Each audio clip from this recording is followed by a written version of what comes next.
The following is a presentation of the Eagles Sports Network. Alongside Carson-Newman women's golf coach Suzanne Strudwick, I'm Danielle Whaley, and this is the Eagles Sports Network. Carson-Newman wraps up its fall slate as it heads down to Florida for the Flagler Fall Slam. And coach, the team has 3 straight top 5 finishes to the fall this season so far, including a second-place finish at Strudwick. How big was that for the team's mentality heading into this finale? That was huge. I think to just be behind University of Indianapolis, #1 team in the country. They moved up to that position after that win. For us to move up in the rankings was wonderful.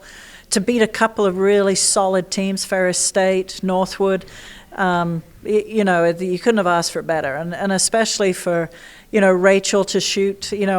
She called me and said, "You called it, Coach," and I did a couple of weeks ago. I said, "Rachel, you're going to shoot in the 60s one of these days." And you could tell she was just getting ready. Her confidence was building.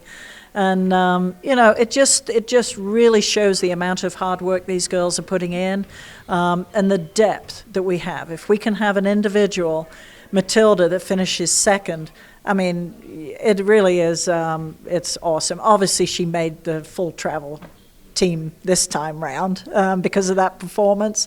But, I'm thrilled. We couldn't be in a better place going into this very difficult event. It's the same as our very first event, I would say, in difficulty and the talent, the teams that are going to be there. But we're in a good place. When you talk about the depth, how crucial is that depth at this point in the year, knowing you are taking on these tournaments that do have regional competition as you get ready to gear up for the spring? Yeah, it's huge. And I'm leaving some good players behind.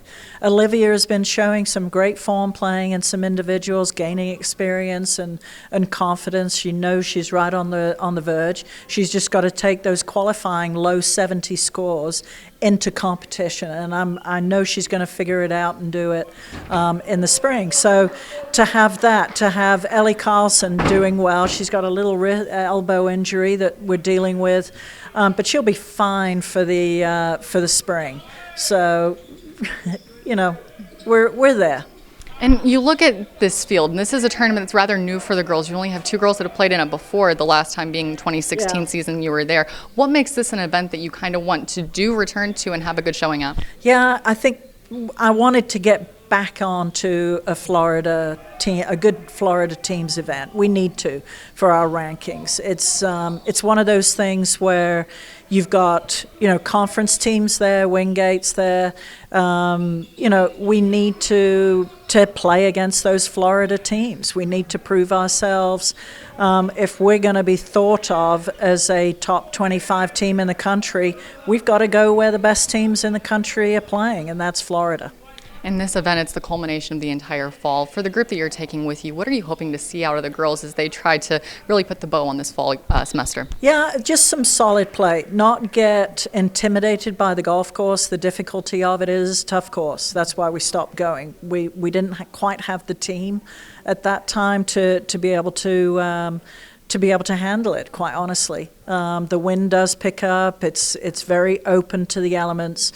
So you get a golf course that's open to the elements, that's in Florida, that's susceptible to the wind, and difficult with some force carries. You've got to have a team that can play. I feel confident we've got that team now. So if we can finish in halfway, a top 10, 7th, 8th, I'll be happy. We'll do okay then. Coach, best of luck this week as you wrap up the fall, and thank you so much for your time. Thank you so much. She is Coach Suzanne Strudwick. I'm Danielle Whaley, and this is the Eagle Sports Network.